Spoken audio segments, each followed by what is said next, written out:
ناظرین د وخت کې یو کس سره ناست یم چې هغه د ترانسپورټ کار کوي، یعنی د پاکستان نه افغانستان ته چې کوم مال سپلای کیږي نو هغه په ټرکونو کې سپلای کیږي او دغه ټرکونو ډرایوران چې کوم دي نو هغه دا خلک دي. او دلته زما سره یو ډرایور موجود دی. زه د هغې نه تپوس به کوم چې یاره مخکنی چې کوم نظام و، یعنی مخکنی نظام چې کوم و د اشرف غني په دور کې او دغه شان د حامد کرزي په دور کې، هغه نظام د دې دپاره صحیح و که اوس چې کوم نوی نظام راغلی د طالبانو نظام، هغه نظام د دې دپاره صحیح دی؟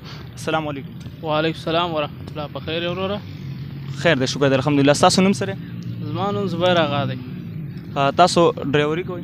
هو موږ ډرایوري کوو. د پاکستان افغانستان ته مال سپلای کوئ؟ هو د دورې سپلای کوو، دورې وړو. مخکنی چې کوم نظام و ډېرو خلکو په زړونو کې اوس هم دا خبرې دي چې یاره نظام بل دی څنګه زموږ په زړونو کې او دا سوال لازم زموږ په دماغ کې دا سوال لازم چې یاره اوسنی نظام به څنګه، طالبان به د خلکو سره څنګه دغه کوي، سلوک کوي. نو تاسو ډېر ښه ویلی شئ ځکه چې تاسو د سترګو لیدلی حال دی. نو هلته څنګه مخکنی نظام ستاسو لپاره صحیح و؟ مخکني نظام کې اساني وه که اوسني نظام کې اساني ده؟ مخکې نو داسې چال ولو چې موږ ور واوښتل دورې نو عسکرو به ډېر تکلیف راکوی. د هغه ځای عسکرو بیخي داسې تنګول یې کول چې څه درته ووایم چې یو جنډۍ د پاکستان د پر یو مازې ځای باندې بیا ولیدله، بهر هغه ځای ته ول دا بیرغ دلته چیش کوي چې موږ شولی مې دی. بهر پاکستان ته بیا هم ښکنځل کول او حکومت ته بیا هم ښکنځل کول. پاکستان څه حکومتي ادارې وې دا د بیا ټول ښکنځل کول. اوس چې دا طالبان مجاهدین راغلي دي، اسلامي امارت راغلی دي، اوس موږ ډېر خوشحاله یو او ډېر ځینې خوشحاله یو، ډېر خوند کوي. اوس دا دور خو بیخي ښه خوند کوي. تنګول خو نه کوي چې یاره تاسو پاکستان نه رالی، تاسو تذکرې وښیوئ یا نور داسې موږ له معلومات راکوئ، تاسو افغانستان یوئ که نم یوئ یا ولې رالی، نو ستاسو نه داسې تپوسونه خو نه کوي، تنګول خو نه کوي؟ نه نه وروره، چې پوښتنه راسه وکړي چې موږ واوړو هلته پوښتنه یو شي راسه وکړي چې کاغذ لري یو شی لري موږ سره و بس بیا بخښ هم دی راسه وغواړي بخښه کوئ، معافي راته کوئ، څه مو وځنډولاست او تکلیف مې درکړئ، بخښه به ډېر ډېر راته او د چای ساعت هم راته وکړي چې راسئ موږ سره چای هم وڅښئ. نو ډېر ښه جم خوشحاله د اسلامي امارت. دا تاسو کتلی شئ دا د دی د سترګو لیدلی حال دی. که تاسو ما ته دا ووایئ که نه چې طالبان چېرته یوه وړه غلطي وکړي که نه وړه غلطي، نو موږ ګورو ټویټر باندې، انسټاګرام باندې او فیسبوک باندې سوشل میډیا چې کوم پلیټفارمز دي په هغې باندې چې موږ وګورو نو د هغې یوه وړه غلطي چې کومه ده هغه دومره بړ چړ کې دنیا ته ښیي که نه چې هغه خلک د هغه وړه غلطي د وجې نه طالبان ټول بدنام کړي. یاره داسې خلک پکې شته طالبانو کې چې هغه د غلطیانې د طالبانو په جامه کې خلک تنګوي؟ داسې خلک خامخا په هر حکومت کې شته، خو داسې د اسلامي امارت د مجاهدینو په شو کې به راووځي او کوټونه یې د مجاهدینو اغوستي او خلک تنګوي او خلک شلي.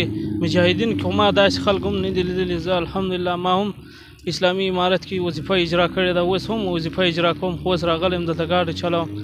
خو کار داسې کار دی په اسلامي امارت کې چې دا مازې د ملا څنګه سپین کالي چې مازې دا لږ شی ورسره ونښلي تورېږي که نه. نو د امارت د مجاهدینو هم دارنګه د کالي باندې په مثال باندې د سپینو کالۍ دی چې مازې شی ورسره ونښلي دستي تورېږي. اسلامي امارت کې یو شی یو مشکل هم نشته. تاسو به اسلامي امارت چې کوم اوس ماشاءالله سراج الدین حقانی چې کوم هغه د اوسه پورې پټ و هغه هم راوتی سوشل میډیا ته، نور کسان هم راوتي، تاسو به هغې له څه پیغام ورکوئ؟ انشاءالله دا ویډیو به هغې ته رسي. تاسو به هغې له څه پیغام ورکول غواړئ چې یاره اسلامي امارت کې که چېرته داسې خلک چې هغه امارت اسلامي چې کوم دی هغه بدنامول غواړي، ځان له جعلي کارډونه جوړ کړي، کوټونه اچولي، تومانچې راخیستې او وایي چې موږ طالبان یو، نو تاسو به طالبانو مشرانو له چې کوم دی هغې له کم پیغام ورکوئ چې یاره دغه خلکو سره کم سلوک وشي؟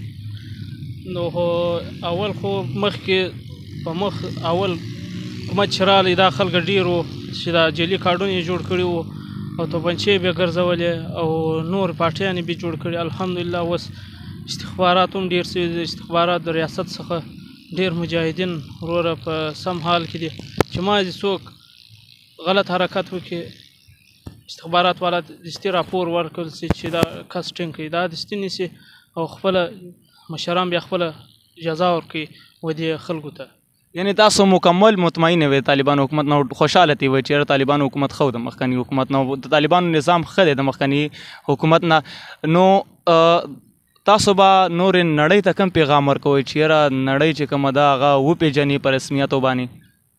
خو بس موږ ډېر جن خوشحاله یو د اسلامي امارت څخه الحمدلله موږ ډېر جن خوشحاله یو او ماښام ټیم به د قانون وختي بندېدل په دا تېر حکومت کې دا اوس حکومت کې الحمدلله شپه ورځ قانون خلاص یو مشکل هم نشته موږ ډېر جن راضي یو الحمدلله بس دا ټولې کوم نړیان چې د موږ سره په رسمیت نه پېژندي هغه ته موږ دغه وینا ده چې د اسلامي امارت دا ټول د مسلمانانو هیواد دی دا زموږ دی د ټولو د افغانانو یو هیواد دی باید چې دا په رسمیت وپېژني کاربارونه ورسره یې لکي جزاک الله ډیره مهرباني شکریہ مننه الله پاک دې وساتي